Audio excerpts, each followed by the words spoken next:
আসসালামু আলাইকুম। সবাইকে শুভেচ্ছা জানাচ্ছি। মাসুম মাহবুব দেখছেন ওপেন দ্য ইউটিউব চ্যানেল এবং মাসুম মাহবুব ফেসবুক পেজ। পৃথিবীর যেই প্রান্ত থেকে যারা দেখছেন সবার জন্য শুভকামনা, ভালোবাসা। মালদ্বীপ থেকে মাহফুজ ভাই, কি অবস্থা? মাহফুজ ভাই আমাকে হোয়াটসঅ্যাপ কি বলে মেসেঞ্জারে একবার নক দিবেন, আপনার নাম্বারটা দিবেন। মালদ্বীপ ঘুরতে আসতে চাই। মালদ্বীপ ঘুরতে আসলে তো আমাদের দেশি ভাইরা থাকলে একটু ভালো হবে। আপনাদের পরামর্শ নিতে সুবিধা হবে। মাফিজুর রহমান ভাই আপনাকে বলছি, মালদ্বীপ থেকে যিনি আছেন এখন। দর্শক, আজকে আন্তর্জাতিক বেশ কয়েকটা খবরের ১ম যে শিরোনাম, সেটা হলো ইরানের কাছে ডোনাল্ড ট্রাম্প আবারও পরাজিত হয়ে গেছেন অফিসিয়ালি। এটা মোটামুটি ডিক্লার্ড। মূল জায়গাটি তৈরি হয়েছে যে ১ম যুদ্ধে ইসরায়েলের পরামর্শে নেমে ১০০ দিন পার করার পর হিসেব কষে দেখলেন ট্রাম্প পুরোটাই পরাজিত।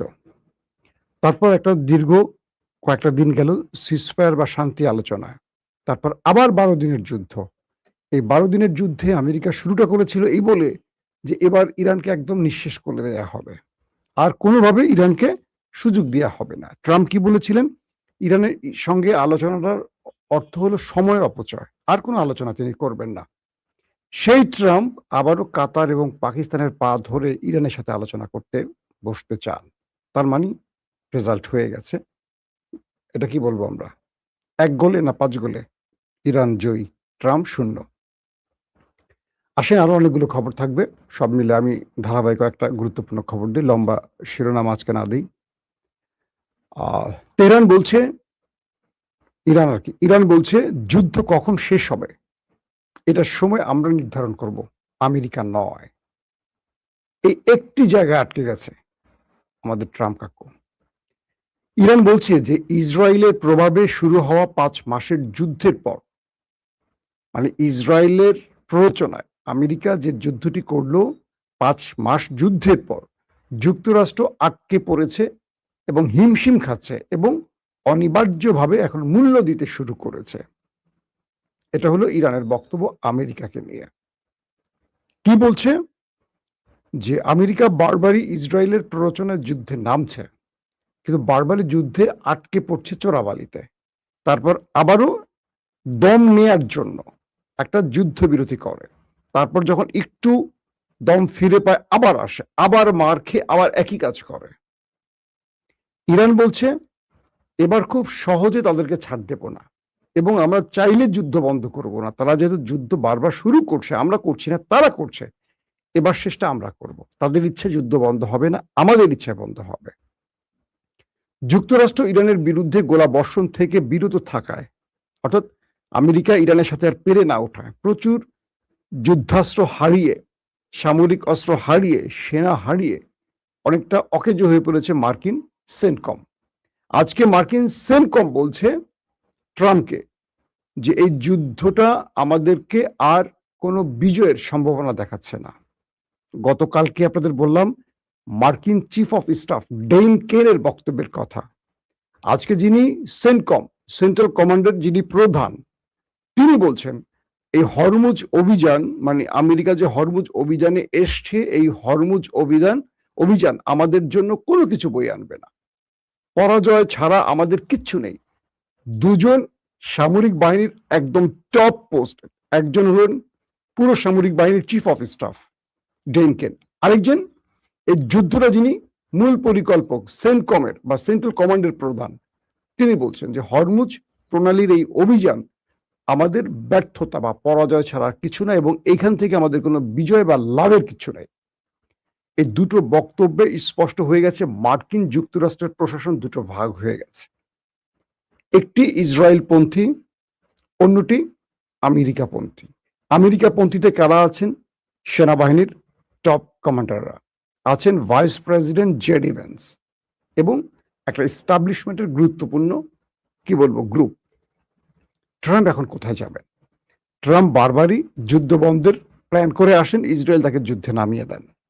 ইসরায়েল তাকে যুদ্ধে নামিয়ে দিয়ে আবার মার খাওয়ান, আবার ট্রাম্প কোন রকম হাতে পায়ে ধরে ইজ্জত বাঁচান, আবার তিনি যুদ্ধবিরতি করে কোন রকম ফেস সেভিং করেন। তো এই অবস্থায় এখন যেই অবস্থাটি তৈরি হয়েছে যে সেন্টকম বলছে এই যুদ্ধে আমরা প্রচুর অস্ত্র হারিয়েছি, আমাদের অ্যাটাকিং হেলিকপ্টার ধ্বংস হয়েছে, আমাদের মূল্যবান, পৃথিবীর সবচেয়ে মূল্যবান ড্রোনগুলো ধ্বংস হয়েছে, রাডার সিস্টেম ধ্বংস হয়েছে, প্যাট্রিয়ট থার্ড ধ্বংস হয়েছে, মার্কিন সামরিক বাহিনীর গুরুত্বপূর্ণ সিস্টেমগুলো যেগুলো আমাদের ঘাঁটিতে ছিল সব ধ্বংস হয়েছে, ইন্টেলিজেন্স সোর্স ধ্বংস হয়েছে, কমিউনিকেশন সিস্টেম ধ্বংস হয়েছে, প্রচুর সেনা ওপারে গেছে। আমাদের কি পেলাম এই লড়াইটা শেষে এসে? আমরা যখনই আক্রমণ করি, হরমুজ বন্ধ করে দেয় ইরান। আমরা কি হরমুজ খুলতে পেরেছি? পারিনি। কারণ এই হরমুজে কৌশলগত কারণে ইরানকে পরাজিত করা যাচ্ছে না বা যাবে না। আত্মসমর্পণ হয়ে গেল সেন্টকমের। তো বলা হচ্ছে যে আমেরিকা শেষ পর্যন্ত গত 3 দিন ধরে, প্রায় 2 সপ্তাহ ধরে তারা যে লড়াইটা করলো, 12 দিন ধরে যে লড়াইটা তারা করলো, 12 থেকে 13 দিন, সেটা তারা বন্ধ করে দিয়েছে, যেহেতু তারা পারছে না ইরানের সাথে। তো ইরান যখন দেখলো তার উপর আমেরিকার আক্রমণ করছে না, তখন তারাও আক্রমণ বন্ধ করে দিয়েছে আমেরিকার উপর। তো রাষ্ট্রপতি ডোনাল্ড ট্রাম্প সামরিক বাহিনীর গোলা বারুদ কমে আসার যে সংবাদটি বিভিন্ন গণমাধ্যমে আসছে, সেটাকে না বলে দিয়েছেন, বলছেন এটা অস্বীকার করেছেন এক কথা। অর্থাৎ মার্কিন যুক্তরাষ্ট্রের সামরিক বাহিনীর বরাত দিয়ে আমেরিকার গণমাধ্যমগুলো বলছে যে দেশটির ভেতরে, মানে আমেরিকার ভেতরে গোলা বারুদের পরিমাণ কমে গেছে, তাদের মিসাইল স্টোরেজ ইরান ধ্বংস করে ফেলেছে, যেটা একটু আগে বললাম যে তাদের প্রচুর যুদ্ধাস্ত্র ধ্বংস হয়ে গেছে। তো এটি আমি বলছি না, আমেরিকার গণমাধ্যম বলছে, আমেরিকার ইন্টেলিজেন্স সোর্সের তথ্যের আলোকে। তো ট্রাম্প বলছেন গণমাধ্যমে যে সংবাদটা আসছে এটা ঠিক নয়, এটা ভুল, মিথ্যা। যুক্তরাষ্ট্রের মজুদ বিশাল এবং প্রয়োজনের চেয়ে বেশি অস্ত্র এখনো বহাল বা মজুদ আছে তাদের কাছে। তার মানে ট্রাম্প নিজেকে বাঁচাবার জন্য এই মিথ্যাগুলো বলছেন। পিট হেগসেট, ট্রাম্পের যুদ্ধমন্ত্রী, প্রতিরক্ষা মন্ত্রী, পেন্টাগনের প্রধান, তিনি বলছেন যে ইরান কিভাবে আমাদের উপর এত বড় আক্রমণ করছে, কোন তথ্যের আলোকে করছে, কোন মিসাইল তারা ব্যবহার করছে, আমরা বুঝতে পারছি না। যে মিসাইলগুলোকে আমরা ইন্টারসেপ্ট করতে পারছি না, যে মিসাইলগুলো ঢুকে সব ধ্বংস করছে, আমরা টের পাচ্ছি না। আমাদের থার্ড প্যাট্রিয়ট ইন্টারসেপ্ট করতে গিয়ে ক্লান্ত হয়ে গেছে, কিন্তু সঠিকভাবে সেই মিসাইল অ্যাটাক ধ্বংস করতে পারছে না। তাদের খাইবার শেখান বা তাদের আরো যে মিসাইলগুলো, এগুলো এত আপডেট ভার্সন ব্যবহার করছে ইরান এই মুহূর্তে, যেগুলোর সম্পর্কে আমরা আসলে ধারণা রাখছি না। তার বক্তব্যটা হলো এরকম যে ইরান এই মুহূর্তে যে মিসাইলগুলো ব্যবহার করছে, তাদের যে রিসেন্ট তৈরি যে মিসাইলগুলো, তার কিছু অংশ তারা ব্যবহার করেছে এবং এগুলোকে তারা ইন্টারসেপ্ট করতে পারেনি। এগুলো অনায়াসে জর্দানে, বাহরাইনে, কুয়েতে, কাতারে তাণ্ডব চালিয়ে আসছে।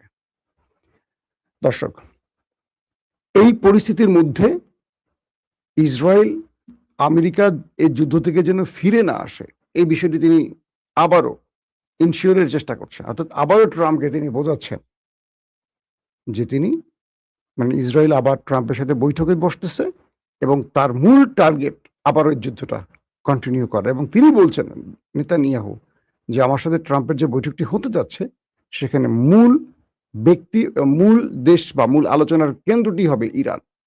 অন্যদিকে নাবলুস, রামাল্লায়, হেভরন এবং পূর্ব জেরুজালেমের মতো গুরুত্বপূর্ণ এলাকাগুলোতে ইসরায়েলি সৈন্য ও বসতি স্থাপনকারীদের অনুপ্রবেশ তীব্রতর হওয়ায় অধিকৃত পশ্চিম তীর জুড়ে অভিযান, গ্রেফতার এবং ঘরবাড়ির ধ্বংসের ঘটনা বাড়ছে। মানে একদিকে ট্রাম্প যখন ফিরে যাবেন, তখন নতুন করে আরেকটি ওয়েস্ট ব্যাংকে আর কি নতুন করে আরেকটি যুদ্ধক্ষেত্র তৈরি করছে এখন মিস্টার ট্রাম্প, কি বলে মিস্টার নেতানিয়াহু। মানে সে বুঝতেছে যে তাকে এখন আরেকটা পথ খুলতে হবে। অন্যদিকে সাপ্তাহিক সংবাদ সম্মেলনে তেহরান যুক্তরাষ্ট্রের যুদ্ধের সমাপ্তি নির্ধারণ করতে দেবে না, এমন একটি ঘোষণা দিয়েছে তাদের মার্কিন যুক্তরাষ্ট্রে থাকা ইরানের প্রতিনিধি, অর্থাৎ পররাষ্ট্র মন্ত্রণালয়ের মুখপাত্র ইসমাইল বাঘাই। ইরানের দাবি এবং ইরানের বিরুদ্ধে আমেরিকার আগ্রাসী যুদ্ধ বন্ধের জন্য পাকিস্তান ও কাতারের আলোচনা পরিকল্পনা বিষয়ে যুক্তরাষ্ট্রের প্রতিক্রিয়া সম্পর্কে এক প্রশ্নের জবাবে মুখপাত্র বলেন, আমি জানি না আপনারা কিভাবে ভাবছেন যে তারা এই যুদ্ধটি পরিচালনা করবে। যে যুদ্ধটি ইরানকে আত্মসমর্পণ করতে বাধ্য করার জন্য শুরু হয়েছিল, কিন্তু তারা গত 5 মাস ধরে এই চোরাবালিতে আটকে গেছে। মানে আমেরিকা ইরানকে আত্মসমর্পণে বাধ্য করার জন্য যুদ্ধটা শুরু করে নিজেরাই এখন আত্মসমর্পণে বাধ্য হয়েছে চোরাবালিতে আটকে গিয়ে। ইসমাইল বাঘাই একদম স্পষ্ট কথাটি বলছেন এবং তিনি বলছেন ইরানের সঙ্গে ইসলামাবাদ সমঝোতা স্মারক লঙ্ঘন করে যুক্তরাষ্ট্র 1 বছরে তৃতীয়বারের মতো কূটনীতির সঙ্গে বিশ্বাসঘাতকতা করেছে। অর্থাৎ ইসলামাবাদ চুক্তি ইরানের সাথে আমেরিকা যেটি করেছিল ট্রাম্প এবং মাসুদ পেজেশকিয়ানের মধ্যে, তারা বলছে যে 1 বছরে ট্রাম্প এটি তৃতীয় বিশ্বাসঘাতকতা যে তারা চুক্তি করে সেটা লঙ্ঘন করছে। ইসমাইল বাঘাই আক্ষেপ করে বলেন, জায়নবাদী শাসনের মাধ্যমে নিজেরাই যে পরিস্থিতি তৈরি করেছে আমেরিকা, তাতে তারা হিমশিম খাচ্ছে এখন। তিনি আরো বলেন, 5 মাস পর যুক্তরাষ্ট্র নিজের তৈরি এক চোরাবালিতে আটকে গেছে, এখান থেকে তাদের আর উদ্ধার হওয়ার সুযোগ নেই বলে তারা আবারও মধ্যস্থতাকারীর হাতে পায়ে ধরে যুদ্ধবিরতি করতে চায়। বাঘাই জোর দিয়ে বলেন, আমাদের জন্য মৌলিক বিষয় হলো জাতীয় স্বার্থ। একটি দেশের বিষয়গুলোর উপর সিদ্ধান্ত গ্রহণ করা এমন কোনো সমীকরণ নয় যেখানে অনেকগুলো অজানা বিষয় জড়িত থাকে। আমাদের জন্য নির্ণায়ক হলো ইরানের নিরাপত্তা ও জাতীয় স্বার্থ এবং এই বিষয়ের সিদ্ধান্তে একটি সুনির্দিষ্ট প্রতিক্রিয়ার মাধ্যমে তৈরি করা বা নেয়া। আমরা আশা করি বুঝতে পারছি বিষয়টি যে ইরান আমেরিকার মূল দুর্বল জায়গা ধরে ফেলেছে এবং এখান থেকে আর নিস্তার নেই আমার ট্রাম্প চাচ্চুর। তারা এখন মোটামুটি নিজেরাই ধোলাই দেওয়ার চেষ্টা করছে ট্রাম্পকে কোন কোন পন্থায়। দর্শক, তো এই পরিস্থিতির মধ্যে আবার সিরিয়া নিয়ে একটু উত্তপ্ত হয়ে উঠছে। সিরিয়া বলছে সিরিয়ার বাশার আল আসাদের পরবর্তী প্রজন্ম আমাদের জোলানি বাহিনী আহমেদ আল সারার, তিনি বলছেন প্রয়োজনে তিনি ইসরায়েলের সাথে বসবেন। এটা নিয়ে অনেক গণমাধ্যম বলছে যে বিশ্বাসঘাতক, দ্বিতীয় বিশ্বাসঘাতক কি জোলানি। আমি এটার উপর আজকে সারাদিন বেশ কিছু আউটলেট চেক করেছি। মূলত এটি একটি কৌশল, রাজনৈতিক কৌশল নিয়েছে আহমেদ আল সারার। তার উদ্দেশ্যটা হলো যে সিরিয়ার বিশাল গোলান মালভূমি দখল করেছে ইসরায়েল, এটাকে ফেরত নিতে তিনি তাদের সাথে একটা চুক্তি করতে চান। অর্থাৎ ইসরায়েলের সাথে এমন একটা চুক্তি করবেন যে চুক্তির মাধ্যমে ইসরায়েল সিরিয়াতে কোনো হামলা করতে পারবে না এবং সিরিয়ার যে অঞ্চলগুলো আজকে না, এটা বহু কয়েক যুগ আগ থেকে দখল করে রেখেছে ইসরায়েল গোলান মালভূমি, জানেন এটা এখন সাম্প্রতিক সময় না। সাম্প্রতিক সময় কিছু অঞ্চলে তাদের সেনা ঢুকেছে, সেখানে আবার তুরস্ক বাধা হয়ে দাঁড়িয়েছে। কিন্তু বর্তমানে জোলানি বাহিনী চাচ্ছে সিরিয়ার গোলান মালভূমি থেকে যে অঞ্চলগুলো ইসরায়েল বহু বছর ধরে দখলে রেখেছে এগুলো ফেরত নিতে। তো এগুলো ফেরত নেওয়ার জন্য তিনি ইসরায়েলের সাথে একটা চুক্তি করতে চান। অর্থাৎ এখানে দুটো কাজ করতে চান, এক ঢিলে দুটো পাখি মারতে চান জোলানি। এক, চুক্তির নাম করে ইসরায়েলকে সরাবেন এখান থেকে, কারণ ইসরায়েল ব্যাপক ডিস্টার্ব করছে সিরিয়াতে। নতুন একটি অন্তর্বর্তীকালীন সরকার তার কাজগুলোকে খুব স্মুথলি করতে পারছে না, প্রায়ই ইসরায়েল হামলা করছে বিভিন্ন পয়েন্ট থেকে, বিভিন্ন প্রক্সি ঢুকিয়ে সিরিয়ার মধ্যে অশান্তি তৈরি করছে। তো এই কৌশলটি নিতে চায় যে একটা আলোচনা বা শর্ত বা একটা চুক্তির মধ্য দিয়ে ইসরায়েলকে সিরিয়া থেকে দূরে রাখা। এক, দুই, গোলান মালভূমিকে ফেরত নেওয়া, যেটা সিরিয়ার মুসলিম ভূমি। তো এই দুটোর জন্য তাদের সাথে একটা চুক্তি করতে চায়। এখন এটাকে আপনি কিভাবে দেখবেন? ধরেন বাংলাদেশের রংপুর বা সিলেট, দুটো গুরুত্বপূর্ণ বিশাল অঞ্চল ভারত দখল করে ফেলেছে, তার শক্তি আছে, দখল করে ফেলেছে। আমার দেশ পারেনি সেটা রক্ষা করতে, দীর্ঘদিন পারেনি।